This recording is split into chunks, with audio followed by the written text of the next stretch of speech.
On this week's show, are greedy landlords taking advantage of the coronavirus pandemic? And on today's show, we will be answering all of your questions regarding property and business.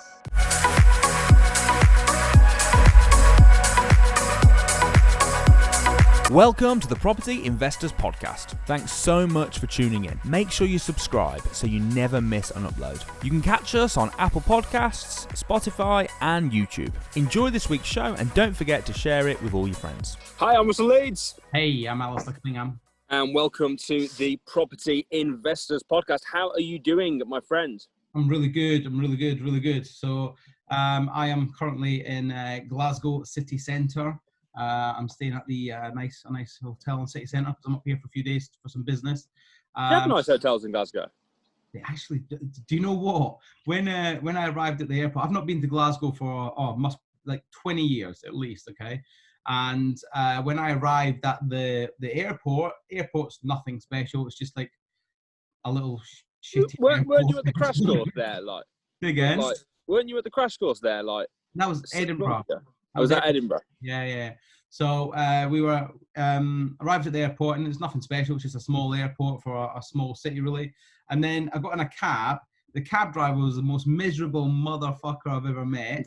And I tell you what, like, seriously, get a grip. If you don't like your job, do something else. But I have never met somebody so miserable. And I can be miserable, and he talked to me. And anyway, like, yeah.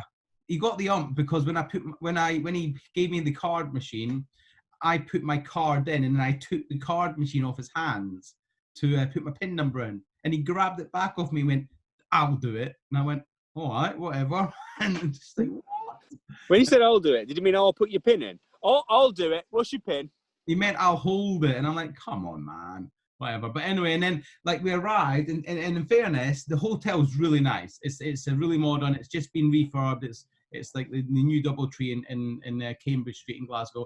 But outside, Cambridge Street doesn't look like Cambridge. It looks like it should be Walsall Street or something like that. It's a bit of a dive outside. But I'm from Walsall. Yeah, that's my point. But like just like half a mile away, you get into like the city centre, the West End side of Glasgow and all sorts of sides. So it's nice. I'm going to go up there in a little while. But do you know that typically, I think nearly every city in England, and maybe even in Europe, I don't know where, but certainly in England, the west side is always a lot nicer than the east side. Yeah, I can believe that. Do you know why? No. Go on. It's because the wind blows from the west to the east. So years ago, when they had lots of factories and everything, they didn't want the factories blowing over smog and hot. So they'd build the factories on the east side. So all the working class type area is on the east side to save the fog and everything blowing over the west. That is very, very interesting. And good. See? I thought you were quite useless, but you're actually quite knowledgeable. That's very true as well, isn't it? When you think about it. Yeah. If you look at London, all the big factories and that in East London, like Hull's the same. All these big cities are the same. That's really interesting. I never knew that. Very well done. Oh, thank you very much. So, what are you up to then? So, you know, as you can probably see, I'm working in the garden. No, hold on. We need to stop. We're not allowed to have banter. We've got to stop. Like, we're getting too many people say that, no. Like, we've had quite a few criticism recently from a couple of guys on the comments saying that, like, no, what's all the banter? Like, no, just straight into the boring stuff.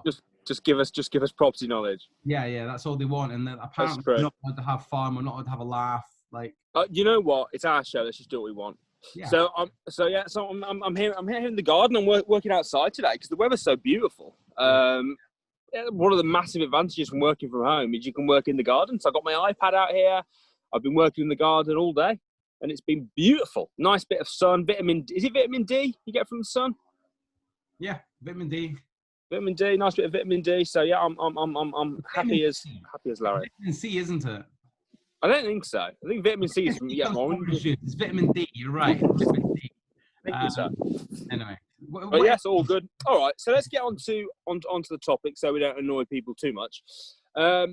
So This is an article we've come across online, and I'll be reading the article for you, and then we're going to discuss it. So this is the headline: a greedy landlord threatens bailiffs on a student for a property left empty due to the pandemic. A student had to move back to her parents because of the coronavirus pandemic, but her greedy student accommodation landlord still forced her to pay over £2,000 for a place she wasn't living in. Her story may sound familiar to thousands of other students, but it sums up the problem of outsourcing of what once was a public sector operation. You'd be forgiven for thinking these actions were that of a cash-strapped small landlord, but the company that owns the property is a subsidiary of a much larger company. Its parent company is Crosslane Property Group UK. Crosslane also owns over a dozen other companies with a turnover of £25 million in 2018, hardly short of a few quid. But one Crosslane say, we've been helping students live happily for over 10 years now, accommodating thousands of students in cities across the UK. We know a thing or two about creating the best student experience. One student disagreed with Prime's assertion that it helped students live happily because it's charged her rent even when she wasn't able to live at the property due to the pandemic.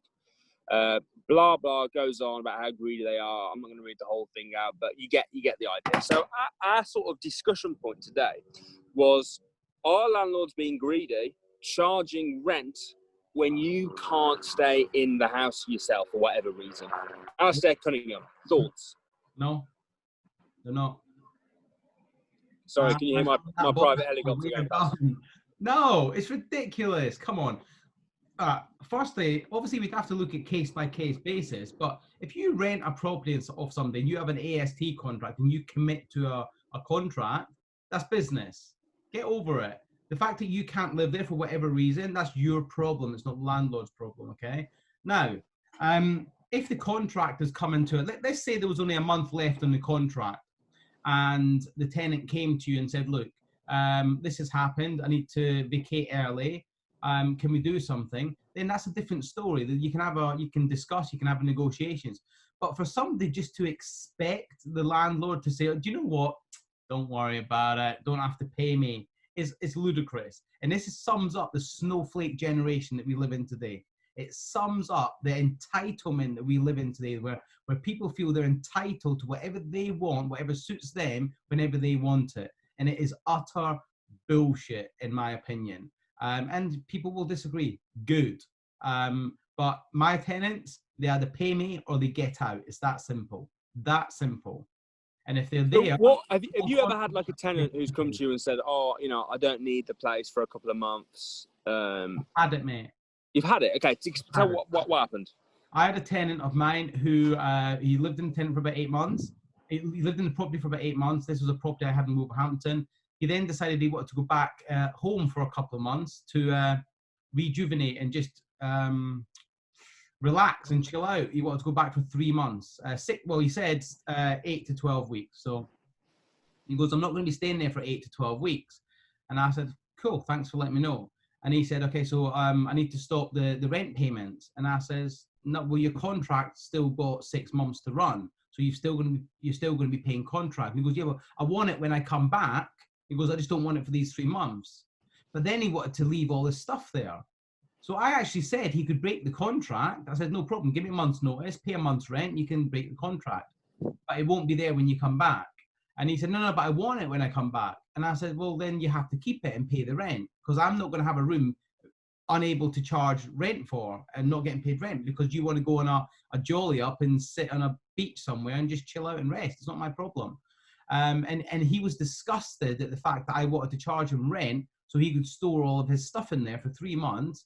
And he was even like saying, well, I'll just give you £100 a month. And I'm like, no, you won't. If you want £100 a month, go to self-storage, put your crap in self-storage and let them look after it. My room rent's out for £450 a month. So if you want it, it's £450 a month. If not, give me a month's notice, get your stuff and do one. Listen, I'm in business. I'm not here to be a charity. I do give to charity, but when I'm in business, I'm in business. When I'm in charity mode, I'm in charity mode. Two different very sectors, two different very parts of my business. And it is what it is. Listen, I'm a businessman. I am not here to give charity and to help people who are like in a situation where they want to take the piss out of me. It's not going to happen. Yeah, fair enough. So you'd never give to me then? Continue taking the piss out of you. Okay, here's my next question then. What about the fact though that this I mean, like, I understand, irrelevant, but they're making 25 million. I mean, what is 450 quid a month to them? it's their business. The reason they're making that sort of money is because they honour their business responsibilities, and they honour the fact that they set a business up and they stick by the rules. So I don't care if they're turning over 100 million.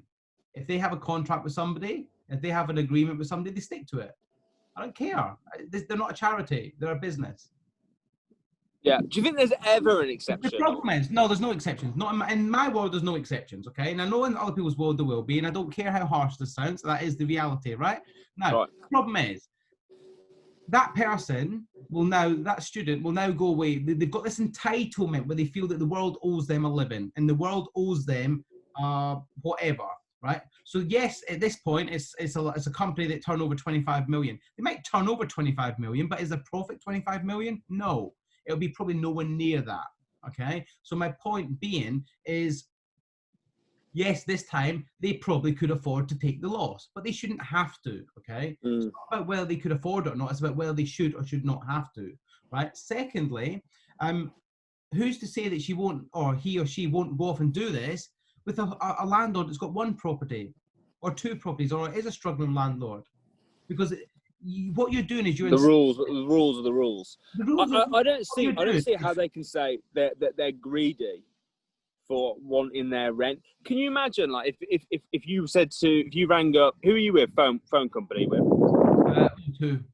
O2. Imagine if you rang up O2 and said, "Oh, I'm going on holiday next month, so I'm not going to need my iPhone. I'm not going to need the minutes or anything. So I'm not going to pay you for next month, but then we'll start it back up again when I'm back." Yeah. Can you? What would that? They'd just be like, no. Or if you rang your gas and electricity company, "I'm going on holiday next month, so you can't charge me for that." And that's even less bad, because at least with O2, if you genuinely weren't using the phone, at least it wouldn't be costing them anything. Yeah.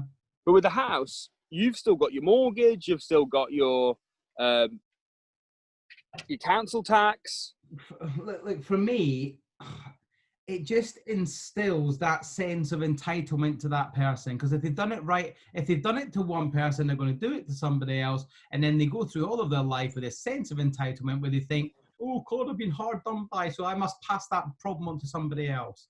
Like, people need to take responsibility for their own shit, their own stuff, and stop trying to offload it to other people, because it's their problem. The fact that this person didn't want to stay there is her problem. It's not the landlord's problem, it's her problem. And could you argue there's extenuating circumstances because of COVID-19? Possibly, but there's been support by the government put out to help with that. There's not been a great deal of support put out by the government to help landlords with that. There's been a hell of a lot of support put out to help tenants, but not landlords. And it's just like, the thing is, that company's probably worked their backside off all their life to get to this position, and now people just take the piss out of them, and then they start going to the press, and then they're getting them they're trying to get the company a bad reputation, because this company's now in the media because this one student didn't want to pay a rent for 2 months. How is that even fair? How is that even logical? It is utter BS, in my opinion. Yeah, I'm afraid I'm with you. What do you think about the whole media trying to label landlords as greedy and just the media agenda, mate? It's the media agenda for everything they do. They've got an agenda.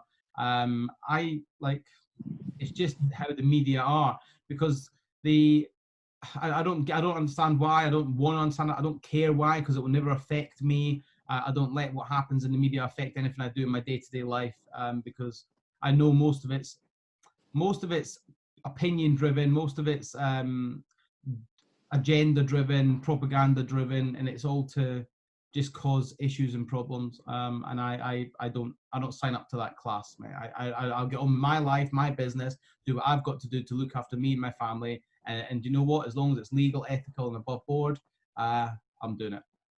I suppose that's where some people would disagree, though, because some people would say, you know, I mean, some aspects of the media, they'll say being a landlord isn't ethical. You know, charging a student who isn't living there, they would argue that wasn't ethical, wouldn't they? Hence why it's made the paper. Yeah. So I suppose it all comes down to what are your ethics. I think it is ethical. They sign up to a contract. At the end of the day, these same students, I bet they were still having nights out when they could. I bet they were still enjoying the lifestyle when they could. How many of these students have student loans but spend that student loan on traveling the world? How many of these students have student loans and spend that student loan on going out and piss-ups and night outs and dinners and experiences and all this sort of crap, and not actually what it's designed for, paying their rent and supporting themselves for the necessities through their student career? Okay, so they get these loans and they waste them on experiences and whatever else. And then I know what people will say. They'll say, "Well, experiences make the world and make their experience a whole lot better." No, pay your rent, pay your bills, get good credit, have good credit, and then benefit from that at a later point in your life. Yeah, I suppose to think it's not ethical is basically like saying that an agreement between two people, a contract, doesn't mean anything. Yeah. I agree with you. I saw someone on one of the property forums sort of say encouraging people to break contracts. Yeah. And it's just like, I'll put money on it that the person said that works a 9-to-5 job, has never started a business, and has never actually aspired to do anything more than working a job. I'll put money on it. I don't. Nobody in business would say that, because a contract is legally binding. A contract is what you agree before you start anything. And the only people that say that are people that generally want to break contracts and generally don't want to honour what they said they were going to do. Yeah, they were sort of saying, "Oh no, break that. They won't be able to do anything about it in court." But it's like, that's not. You know, what happened to let your yes be yes and your no be no. Your word. There's a problem with nowadays. I was speaking to Simon about this the other day, because I was saying, "Oh, I've got this appointment." He said, "Have you confirmed it?" I said, No, I haven't. And he goes, "You've got to confirm it." He said, "Nowadays, if you don't confirm it, people just don't show. People just think, well, he hasn't confirmed. Nah, not an issue." You know, years ago, you say you're going to be there at a certain time, you're there at a certain time. I don't confirm any of my appointments. If I make an appointment with somebody, I show up. And if they don't show up, they will never get an opportunity to have another appointment with me. As simple as that. Yeah. Fair. So many investors, so many people that want to, they want to buy deals. They want me to help them with property, whatever, and I'll arrange to meet them wherever, whatever, and they arrive like half an hour late, or they just don't even show up, or I arrange a coaching call. For instance, right? Prime example, okay? A couple of weeks ago, I'd done a webinar and I offered to give 30-minute free coaching calls to people. And I've held 20 or 30 of them now, but I had quite a few of them. One in particular didn't answer the phone, and I rung them on time, didn't answer the phone. I then rung them 5 past, and then again at 10 past. So I rung them 3 times and never answered the phone. I then got a text message back from him about 25, 30 minutes later saying, "Oh, I'm sorry, I'm really busy at the minute. I'll call you later." And I'm like, "No, you won't, dude." Right? And then I started to get a little bit of abuse from the dude. And it's like, jog on, mate. My time is far more valuable. Like, I've made an appointment. You can't show up because you're busy doing whatever. That's your problem, not my problem. Don't make an appointment. So he's lost out now, and I won't hold a call with this person for that reason. And who picked the time, him or you? He booked the time in my calendar. So I gave him access to my calendar. He chose the time when it suited him. And then he just didn't. And I had somebody yesterday text me. I had a call booked this morning with somebody, this afternoon at 2 o'clock, 3 o'clock, about now. And he emailed me yesterday to say that something's come up. He's going to be busy tomorrow. Can he reschedule to tomorrow night? And I'm like, no. Like, we'll reschedule that, but it'll be on my diary now. It won't be to him. So it won't be for a few weeks. It's the expectation that we'll just move things around to suit them. I heard an interesting story. So I know you're not a big football fan, but Roy Keane and Ian Wright. So Ian Wright was a big Arsenal player, Roy Keane, big Man United player. A few years ago, obviously both now retired. A few years ago, they were covering the World Cup together. Yeah. And Ian Wright said to Roy Keane, he's like, "Hey, you know, Roy, we haven't really spoke, but we're going to be working together. Do you want to go out for a drink?" And Roy Keane was like, "Yeah, sure. We'll meet for breakfast or brunch or whatever. I'll meet you at 11 a.m. in the reception." So Ian Wright was like, "Yeah, brilliant, no problem." So Ian Wright gets down at 11:01. He's like, "No, Roy Keane." He's like looking around. Roy Keane's not there. He waits a minute or two. Roy Keane doesn't show. So he texts him and said, "Hey, Roy, I'm down in the lobby. Are you coming?" And Roy Keane was like, "I've already been, mate. I left at 11." And Ian was like, "Oh, but I texted him back and said, I got there at 11:01." And he said, 11 a.m. is 11 a.m. That's why Man United won more trophies than Arsenal. That's funny, but it's true. Listen, this is a good business lesson for everybody. You got to just do what you say you're going to do. If you don't, then just give up, right? Just give up, because you're not going to get anywhere. You're not going to be taken seriously by anybody if you don't do what you say you're going to do. So. Fair enough. Right, should we answer the questions? It's now time for this.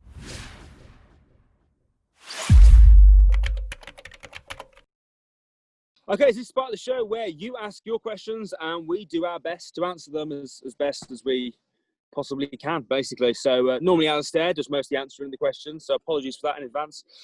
First question here is from Marlon Lima. So I've read both volumes of the Deal Selling Masterclass. I'm assuming he means the manuals. In regards to the memorandum of sale, when it says who pays legal fees, is it not normally the buyer? It depends. Marlon, hey, buddy, hope you're well. You were obviously at Rent to Rent 2 weeks ago. Hope you're kicking butt, mate.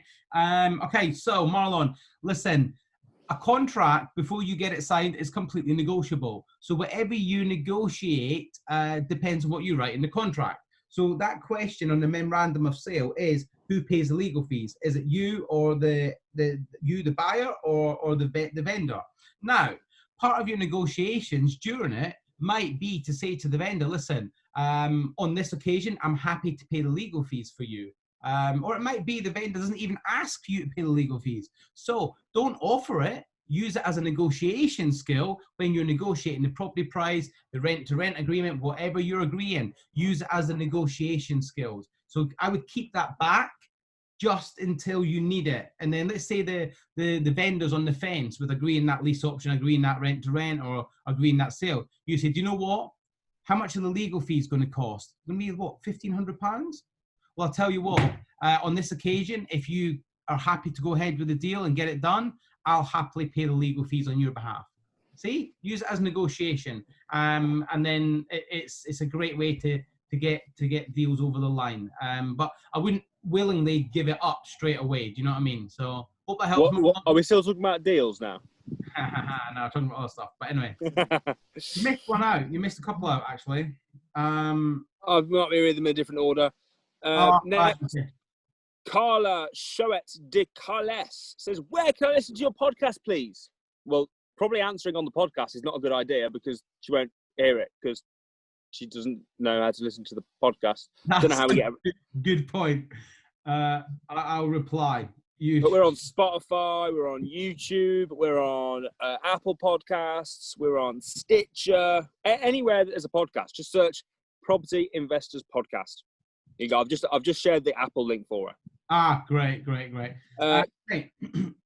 Kyle Ginnas there, one for you. He says, I love the show, guys. Do you think there are still many motivated sellers out there despite properties selling like hotcakes at the minute? Yes, there absolutely is. But I'm not going to lie, it is 100% harder than it was 8 months ago this time last year, okay? So it's definitely harder, but they are still out there. We're actively finding deals, but we're just having to work a lot harder to find them. Like I'm actually in Scotland at the minute because I've come up to Glasgow to spend 3-4 days looking at houses and looking at and meeting people and meeting investors, meeting agents and just trying to negotiate prices and things like that. So you just have to. Do you know what I think though when I hear that? When you hear a problem, you think, okay, so if I was a CoDeal source now, I'd be thinking that is brilliant news because that means that all these deal sources that are selling deals are now struggling to find deals. I'm going to be going to them going, Alistair, I've got some freaking awesome deals, 20% ROI. But do you want a CoDeal source on this? Because I heard you on the podcast the other day, and I know that you said you were struggling to find deals. Now and again, we're not struggling. He's going back. No, we're not struggling. We just want to find more. We're not struggling. Well, exactly. Still, it's an opportunity, a real good opportunity for CoDeal Sources, don't you think? Yes, but not to send me all your deals, because there's maybe not to listen. I'm not saying necessarily to you, because I know you've got CoDeal Sources and stuff already. What I'm saying is, if you're looking to CoDeal Source and deals are hard to find, in fact, if you're a deal sourcer in general and deals are hard to find right now, that's good. Because if the deals are easy to find, if good deals are really easy to find, then people won't need you. Yeah, exactly. You want it hard. You want a high barrier to entry. So it's a good thing. Okay, great. Next question. Ross Ashton says, Alistair, in a rent-to-rent HMO, if the property on a single AST, does the owner need to tell the mortgage provider? Say that again. Ross, what was the question? Okay, I'll try and make sense of the question. Rent-to-rent HMO. Yeah. If you rent the property on a single AST, yeah, does the owner need to tell the mortgage provider? You can't rent it on a single AST. You're doing it rent-to-rent. Yeah, you're doing it on the wrong contract for a start, because you wouldn't do a rent-to-rent on an assured short hold tenancy. It's the wrong contract. You need to do it on a management agreement as a minimum, or even a company or corporate let. Because you're not going to be living there yourself. An assured short hold tenancy is for when you, as the tenant, will be living in that property, and it doesn't give you permission to then re-rent the rooms out. So yeah, it's the wrong contract for you, my friend. You need to use a management agreement, because you're effectively becoming the manager of that property, and then you're managing it on behalf of the owner, and then you're going to be paying them a rent, and then you're going to be renting out, keeping the difference. So yeah, wrong contract, my friend. I suggest, if you need any help with this, you get yourself along to Simon 365, get booked on to the Rent to Rent Revolution program that we do, and we give you all the contracts, give you all the templates that you need. Well worth it. £995, well invested. I assure you of that much. Lewis Parker says, should I consider Rent to SA with another lockdown likely? I personally don't think we're going to go into lockdown again. I think we might have a few local lockdowns, but I heard an interview with the Prime Minister on the way up here, and he said he is very adamant another national lockdown will not happen. He's like adamant. He goes, all this speculation. He goes, basically, he done a quick press release saying everything you hear in the media again is not necessarily true. They're not going to be rushing to do a national lockdown. So yeah, I would be using now as the opportunity to find properties. Okay, so this is that you're gonna have to pay attention here, right? Find properties that you could do as rent-to-rent service accommodation, negotiate a rent-free period or a lower monthly amount that you pay to get the landlord, because the landlord will still be looking for that guaranteed sort of a monthly steady income. Make sure you've got a buffer in place so that you can afford to pay that rent for up to 3, even 6 months if things go wrong, and then do a deal. Because landlords are desperate at the minute to get tenants in, and they're desperate to rent properties out. But the property rental market is booming, so you might have to work a bit harder. But I, as a landlord myself, if I had somebody come to me and say, look, I want to take all your properties on a guaranteed rental scheme, I would probably look at it quite seriously, because I don't want the hassle of dealing with tenants. I don't want the hassle of dealing with maintenance. I don't want that. But what I will say, for you to truly sell this program and to sell this idea of rent-to-rent service accommodation to a landlord, first, you need to be won over on it. You need to really, really, really know the benefits of it, so that if you present yourself to a landlord, you present yourself in the sense of you give them a no-brainer of an offer, and they'd be sort of daft not to do it.